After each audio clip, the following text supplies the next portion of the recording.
He was an Olympic athlete, a decorated war hero, and a member of the resistance. But Charles de Ligne would not fall on the battlefield.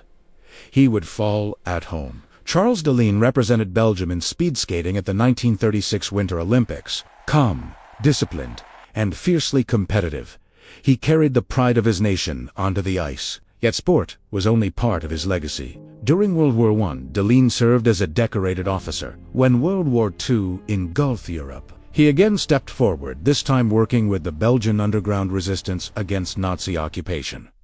He was a patriot, a soldier, a man committed to his country. His wife, Yvonne de Ligne, shared his Olympic pedigree. She competed in figure skating at the same 1936 Winter Games. But as war tore through Europe, their marriage began to fracture. Yvonne entered into an affair with Dutch skater Jacob Hart. When Charles discovered the relationship, he forced her out of their home.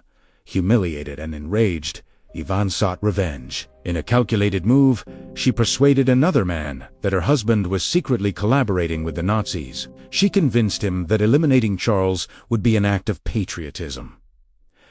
The trap was set. Charles was lured to a countryside retreat under false pretenses. There, he was shot and killed with a German pistol, a deliberate attempt to make it appear as though the Gestapo had carried out the assassination. At first, the deception worked, but investigations uncovered inconsistencies. Authorities began to unravel the story, and suspicion turned toward Yvonne. In 1945, she was convicted of orchestrating her husband's murder and sentenced to prison. She died 6 years later from tuberculosis. Charles de Ligne's life had been defined by courage on the ice and in war. But his final chapter was written not by enemies of the state, but by betrayal within his own home. A hero of two wars, an Olympian and the victim of a plot born from jealousy and deception.